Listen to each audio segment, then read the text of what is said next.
এখানে বিভিন্ন লোকদের অভিযোগ আছে যে সরকারি যে নদী, এই নদী দখলে মাটি উত্তোলন করে ইটের বাটা ব্যবহার করে আইনিভাবে ধামাচাপা দেওয়ার জন্য তারা কিছু মাছ চাষ করে নেট দিয়ে এখানে বা প্রশাসনকে ফাঁকি দিচ্ছে। তা দর্শক আসসালামু আলাইকুম, দেখছেন বিশাল এরিয়া, বিশাল দিঘি। আসলে এটা কোনো দিঘি নয়, এটা কোনো জিল নয়। আমরা এমন একটি জায়গায় উপস্থিত হয়েছি, জায়গাটা হলো পাথরঘাটা উপজেলার কাকচিরে ইউনিয়নের বাইনচটকি এলাকায় ফেরিগেট সংলগ্ন যে জায়গাটা রয়েছে সেটি হলো আরএসবি ইটবাটা। এর মালিক হয়েছেন আব্দুর রাজ্জাক কিসলু। নিশ্চয়ই আপনি মনে করতেছেন যে একটি ভালো কাজ করেছে, ভালো একটি উদ্যোগ করেছে, হাজার হাজার মাছের চাষ করেছে। ভালো কাজের সাপোর্ট করতে হবে, মন্দ কাজের বিরোধিতা করতে হবে। এখানে স্থানীয় যারা বাসিন্দারা রয়েছেন তাদের বিভিন্ন অভিযোগের ভিত্তিতে আমরা এখানে এসে হাজির হয়েছি যে সেখানে তাদের জমি দখল করে ইটবাটা করেছে এবং নদী দখল করে মাছ চাষ করেছে। নদীর মাটি কেটে লক্ষ লক্ষ ইট তৈরির অভিযোগ পাওয়া গেছে। সেই অভিযোগের ভিত্তিতে আমরা এখানে যারা সংবাদকর্মী রয়েছি তারা এখানে এসে হাজির হয়েছি। এমন প্রভাবশালী যে আশেপাশের লোক তাদের মুখ খুলতে রাজি হচ্ছেন না আব্দুর রহমান কিসলুর বিরুদ্ধে। আমরা সেই আব্দুর রহমান কিসলুর সঙ্গে কথা বলবো, তার কর্মচারী যারা রয়েছেন তাদের সঙ্গে কথা বলবো। নদী খেকো মানুষটি আসলে কতখানি নদী গিলে খেয়েছেন এবং 20 থেকে 30টি কবর ছিল, সেই কবরের উপর ইটের স্তূপ রেখে কবরকে ধ্বংস করা হয়েছে এমনও অভিযোগ করেছেন স্থানীয় বাসিন্দারা। সেই নিয়ে আপনাদের সেই তথ্য জানিয়ে রাখবো এবং তার যে কি প্রভাব রয়েছে, সে যে কি ভালো কাজ করেছে, আসলে সে ভালো কাজ করেছে কিনা না মন্দ কাজ করেছে, এই বিষয় নিয়ে আপনাদের সামনে তুলে ধরবো। সে পর্যন্ত আমাদের সঙ্গে সংযুক্ত থাকবেন। আপনাদের দেখাবো কিভাবে নদীর মাটি কেটে ইট তৈরি করা হয়। লক্ষ লক্ষ ইট লক্ষ লক্ষ টাকার মুনাফা নিয়ে যায় এবং মানুষের কাছে ভালো মানুষ সাজে, সেই বিষয়ে আপনাদের সামনে তুলে ধরবো।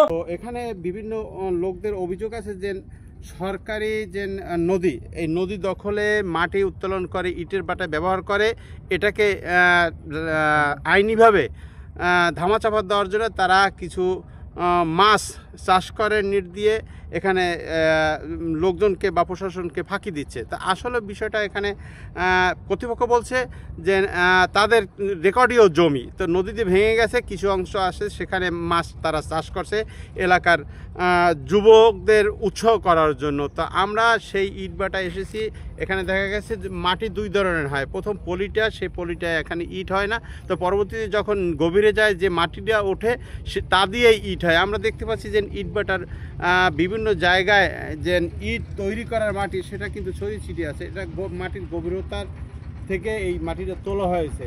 তো আইনি জটিলতা আছে কিনা সে ব্যাপারে তাদের কাছে জানতে চেয়েছি যে এরা সম্পূর্ণরূপে আইনের যে নিয়মকানুন সেই নিয়মকানুন মেনেই তারা এই ইট তৈরি করছে এবং এখানে মৎস্য চাষ করছে। নদীর মাঝখানে আপনি যদি উপর থেকে তাকান, ম্যাপ যদি দেখেন, দেখবেন যে এক সাইডে এই সাইডটা সে ভরে গেছে।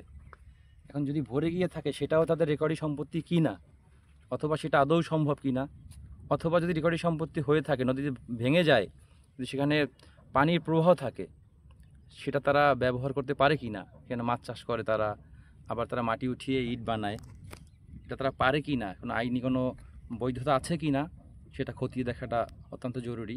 অবশ্য কর্তৃপক্ষের দাবি যে সব কিছুই তারা আইনের মধ্যেই করছেন এবং তারা যে কোনো বিষয় যে কোনো সময় তারা জবাবদিহি করতে তাদের কাগজ নিয়ে বসে তারা রাজি রয়েছেন, তারা সেটা অবগত করেছেন।